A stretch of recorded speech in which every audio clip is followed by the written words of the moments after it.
जय श्री कृष्णा फ्रेंड्स, कैसे हैं आप सब। आप सभी का आपके अपने channel just add magic with Sheetal में बहुत बहुत स्वागत है।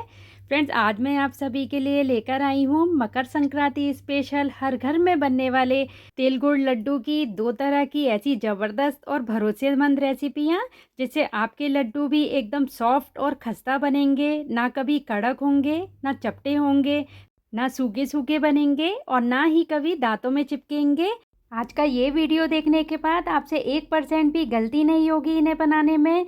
ये बनाना आपके लिए इतना आसान हो जाएगा कि पहली बार भी बना रहे हैं तब भी एकदम परफेक्ट बना लेंगे, एकदम परफेक्ट मार्केट जैसे सॉफ्ट खस्ता बनेंगे आपके लड्डू भी। लड्डुओं को बनाने के लिए मैंने पहले से ही कुछ तैयारियां कर ली हैं। जैसे गुड़ को मैंने ग्रेट करके रख लिया है, आप चाहें तो इसे कद्दूकस भी कर सकते हैं या बारीक भी तोड़ सकते हैं, जिससे हम जब मेज़र करेंगे तो बहुत आसानी से ये मेज़र हो जाएगा और मेल्ट भी बहुत आसानी से हो जाएगा। आज हम तिल गुड़ लड्डुओं को दो तरह से बना रहे हैं। तो इसके लिए देखिए, एक तरह से बनाने के लिए मैं ये ड्राई फ्रूट्स भी इसमें डाल रही हूँ। तो थोड़ी सी किशमिश ले ली है, करीब 3 टेबल स्पून खाने वाली 3 चम्मच है ये, और 12-15 के करीब बादाम ले रही हूँ। इनको मैं बारीक चॉप कर लूँगी।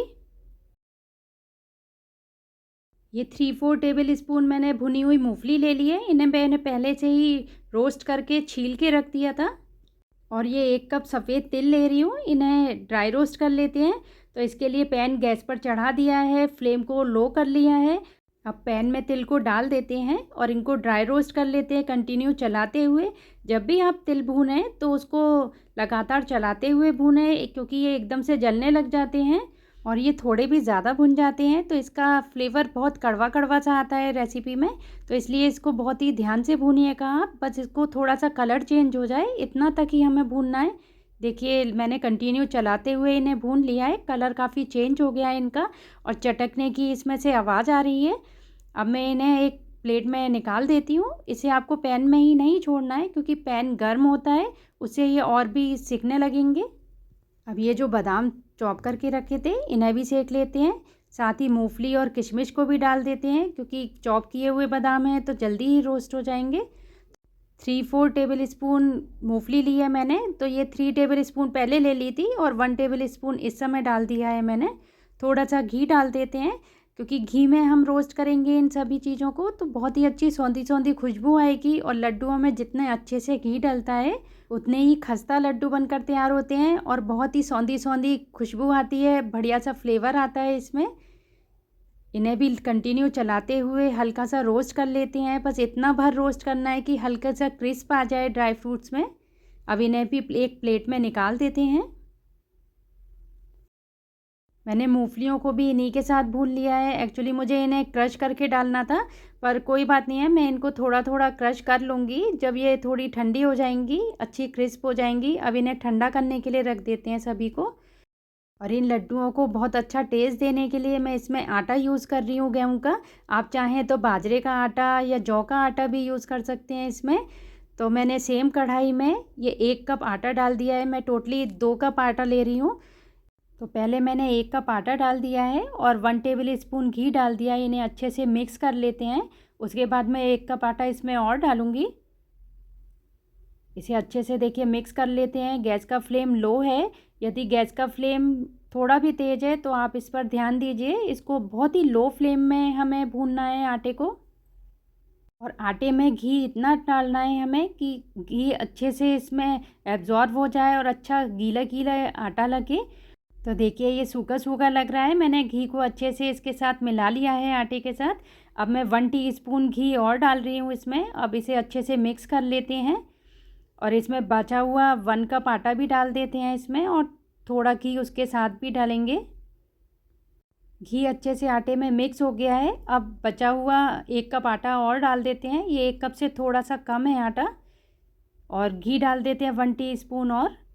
अब इन सभी को अच्छे से मिक्स कर लेते हैं और इसे कंटिन्यू चलाते हुए लो गैस पर भून लेते हैं, ताकि ये अच्छा ब्राउन कलर आ जाए, इसमें बहुत अच्छी सौंधी सौंधी भुनी हुई खुशबू आ जाए आटे की। तब तक हमें इसे भूनना है। फ्रेंड्स, सर्दियों में आप मकर संक्रांति के अलावा भी इन लड्डुओं को घर में बनाकर रख सकते हैं। ये बहुत ही गर्माहट देते हैं शरीर को, पोषक तत्वों से भरपूर हैं ये लड्डू। और वैसे भी तिल और गुड़ तो गुणों का ख़जाना है। सर्दियों में इन्हें ज़रूर से घर में बनाइए। और बच्चों को तो मीठा खाना वैसे भी बहुत पसंद होता है, तो जब भी बच्चों को मीठे की क्रेविंग हो आप उन्हें ये लड्डू खिलाइए। बड़े शौक़ से वो इन लड्डुओं को खाएंगे और हेल्दी भी हैं, टेस्टी भी हैं ये लड्डू। तो बिल्कुल टेंशन फ्री होके आप ये मीठा बच्चों को खिला सकते हैं आराम से। और आपको लड्डुओं की ये रेसिपी पसंद आती हैं तो आप वीडियो को ज़्यादा से ज़्यादा लाइक और शेयर कर दीजिएगा। और यदि चैनल पर नए हैं या अभी तक सब्सक्राइब नहीं किया है तो इसे ज़रूर से सब्सक्राइब कर दीजिएगा। पास ही में बेल आइकन है, उसे प्रेस करना मत भूलिएगा। मुझे फेसबुक और इंस्टाग्राम पर भी फॉलो करते रहिए इसी तरह की और भी नई और इंटरेस्टिंग वीडियोज़ के साथ। और देखिए आटा अच्छे से मैंने भून लिया है कंटिन्यू चलाते हुए।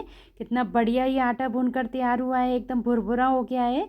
अब इन्हें भी एक प्लेट में निकाल देते हैं। इसको पैन में नहीं छोड़ना है आटे को, क्योंकि पैन गर्म होगा और आटा तले से और ज़्यादा सिकने लगेगा, उसमें जले की स्मेल आने लगेगी। फिर इन्हें ठंडा होने के लिए रख देते हैं और सेम कढ़ाई को गैस पर चढ़ा देते हैं। अब जो गुड़ हमने ग्रेट करके रखा था वो मैं 2.5 कप के करीब गुड़ ले रही हूँ। मैंने इसी कप से ही तिल मेज़र किए हैं, इसी से आटा और गुड़ भी मेज़र किया है। तो यदि आपके पास कोई वैसा मेज़रमेंट नहीं है जिससे आप ग्राम्स में मेज़र कर सकें तो आप इस तरीके से इसे एक कटोरी या कप कुछ भी ले लीजिए, उससे मेज़र कर सकते हैं। और देखिए गुड़ में मैंने 2.5 कप गुड़ लिया था तो आधा कप के करीब पानी डाल दिया है और इसको कंटिन्यू चलाते हुए इसको मेल्ट कर लेते हैं। यदि हम इसमें गुड़ को साबुत डालते तो इसे मेल्ट होने में टाइम लगता, और पानी नहीं डालते तो ये जला जला सा लगने लगता। और जब हम गुड़ को ज़्यादा पकाते हैं, बहुत ज़्यादा, तो लड्डू जो है कड़क बनते हैं। या कम पकाते हैं तो लड्डू बहुत ज़्यादा सॉफ्ट बनते हैं, जिससे चपटे चपटे से लड्डू बनकर तैयार होते हैं, एकदम फैले फैले से हो जाते हैं वो। तो आप इस चीज़ का ज़रूर से ध्यान दीजिएगा। और देखिए गुड़ मेल्ट हो गया है और अच्छे से इसमें झाग आने लगे हैं, चाशनी इसकी बनकर तैयार होने लगी है। देखिए गाढ़ी होने लगी है चाशनी। इन लड्डुओं को आपको नरम और खस्ता एकदम बनाना है, उसके लिए मेज़रमेंट का और जो मैं आपको टेक्निक बता रही हूँ इसका ख़ास तौर से ध्यान रखिएगा कि गुड़ को हमें बहुत ज़्यादा बिल्कुल भी नहीं पकाना है, ना ही बहुत कम पकाना है गुड़ को। गुड़ काफ़ी गाढ़ा हो गया है। अब इसी में मैं कुछ मसाले ऐड कर रही हूँ। तो 1 टीस्पून मैंने इसमें सौंठ पाउडर डाल दिया है, 1 टीस्पून फ्लेवर के लिए इलायची पाउडर डाल दिया है इसमें, और थोड़ा सा जायफल मैं ग्रेट करके डाल रही हूँ। ये टोटली ऑप्शनल है, यदि आपके यहाँ पसंद की जाती है तो आप डाल दीजिए, वरना आप स्किप भी कर सकते हैं। बच्चे नहीं खाते हैं तो इसके बिना भी बना सकते हैं। सौंठ पाउडर जो है वो अदरक को सुखाकर फिर बनाया जाता है, उसको पीसकर। और सर्दियों में होने वाले सभी तरह के ये दर्दों में आराम भी देता है, गर्माहट भी देता है, और साथ के साथ पेट भी साफ़ रखता है। और जायफल भी सर्दियों में ज़रूर से यूज़ किया जाता है। और देखिए ये कंटिन्यू चलाते हुए मैंने काफ़ी अच्छा गाढ़ा हो गया है ये। और स्पून से उठा के देख रहे हैं तो देखिए बहुत ही धीरे धीरे ये टपक रहा है। इसे हम इस तरीके से कटोरी में पानी डालकर भी चेक करके देख सकते हैं। कटोरी में पानी भरकर और मैंने देखिए ये इसे डाला है। थोड़ी देर बाद देखिए इस तरीके से आप हाथ से चेक करिएगा तो ये ना तो ज़्यादा सॉफ्ट है और ना ही ज़्यादा हार्ड है क्रिस्टल जैसा। इसका मतलब ये एकदम परफेक्ट है इस समय लड्डू बनाने के लिए। अब हम इसे ठंडा करने के लिए रख देते हैं। और देखिए एक बार और मैं आपको दिखा देती हूँ कि कितना बढ़िया ये बनकर तैयार हुआ है, एकदम सॉफ्ट। अब जो हमने ये आटा और तिल लिए थे और ड्राई फ्रूट्स, इन सभी को इसमें डाल दिया है एक साथ और सभी को मिक्स कर देते हैं अच्छे से। क्योंकि जब हम इसमें गुड़ डालेंगे मेल्ट किया हुआ, उसके बाद हम इसे मिक्स नहीं कर पाएंगे, तो हम सभी को ये मिक्स कर देते हैं। और अब मेल्ट किया हुआ गुड़ धीरे धीरे इसमें डालते हैं, जितनी ज़रूरत हो उतनी आप इसे डालते जाइए। और ये गुड़ मैंने एकदम साफ़ लिया था तो मैं इसे छान नहीं रही हूँ, आप इसे छान कर भी इसमें डाल सकते हैं ताकि जितनी भी इम्प्योरिटीज़ हो वो सब निकल जाए। और देखिए इस तरीके से इसे मिक्स करते रहिए। आप इसको हाथ से मिक्स मत करिएगा क्योंकि गुड़ गर्म है और वो हाथ पर चिपकेगा, हाथ जल सकता है आपका। इस तरीके से धीरे धीरे गुड़ को डालते जाइए और इस तरीके से इसको मिक्स करते जाइए।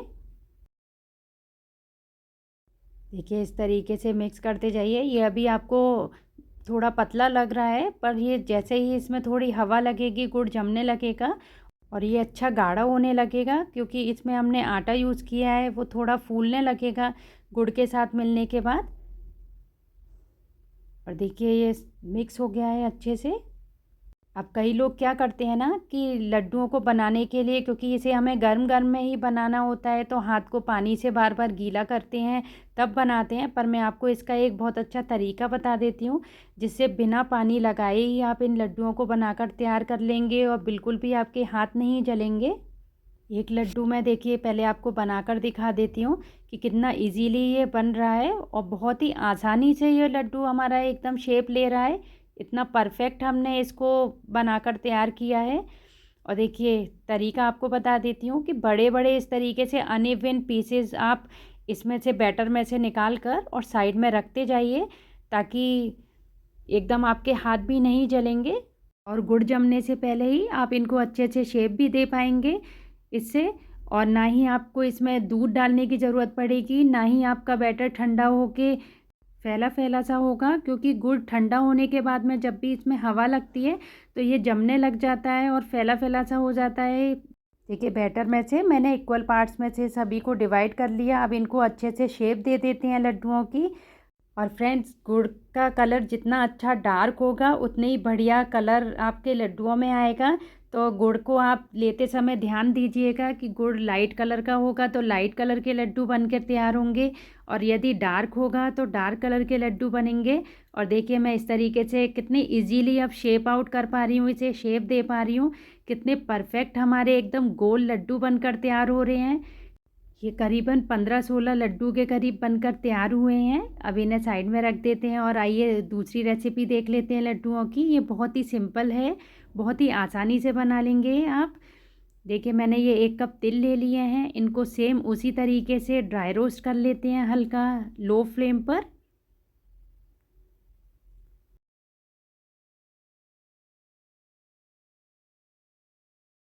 ये लड्डू सिर्फ 3 चीज़ों से बनकर तैयार होंगे, बिल्कुल भी इसमें हमें ज़्यादा चीज़ों की ज़रूरत भी नहीं है और बहुत ही इजी मेथड में हम इन्हें बनाएंगे। देखिए तिल हमारे ड्राई रोस्ट हो गए हैं, अच्छे कलर चेंज हो गया है इनका। अब इन्हें एक प्लेट में निकाल देते हैं और ठंडा होने के लिए रख देते हैं। अब उसी सेम पैन में 1 टेबल स्पून घी ले रही हूँ और गैस की फ्लेम को अभी ऑफ रखा हुआ है मैंने। घी देखिए कढ़ाई थोड़ी गर्म है तो घी मेल्ट हो रहा है अपने आप। और ये मैंने 1 कप से थोड़ा सा कम यानी 3/4 कप के करीब मैंने इसमें गुड़ डाल दिया है ग्रेट किया हुआ। अब इसे अच्छे से मिक्स कर लेते हैं घी के साथ और 2 टीस्पून इसमें पानी ऐड कर रही हूँ, ताकि गुड़ जले ना और अच्छे से ये मेल्ट हो जाए। और फ्रेंड्स, गुड़ को आपको बिल्कुल भी ज़्यादा ओवर कुक नहीं करना है, वरना लड्डू आपके सख्त बनेंगे, कड़क हो जाएंगे। और ना ही आपको बहुत कम पकाना है कि लड्डू बहुत ही सॉफ्ट बने और चपटे चपटे से हो जाए, अनइवन शेप आए उसकी। और आज मैं रेसिपी में आपको एक बहुत ही सीक्रेट तरीका बताऊंगी जो हलवाई यूज़ करते हैं, जिससे लड्डू एकदम खस्ता बनकर तैयार होंगे। गुड़ देखिए मेल्ट हो गया है कितने अच्छे से। अब इसे इस तरीके से कंटिन्यू स्टर करते हुए देख लेते हैं कितना इससे गाढ़ा बनाया है। अभी ये और पकेगा।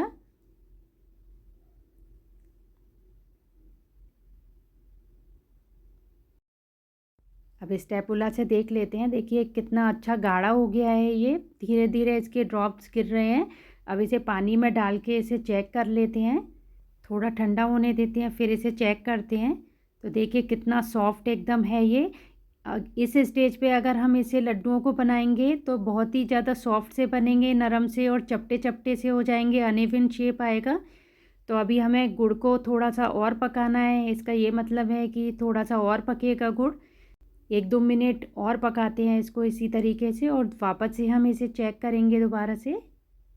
अब देखिए ये हल्का गाढ़ेपन पर आ गया है, इसे दोबारा से चेक कर लेते हैं।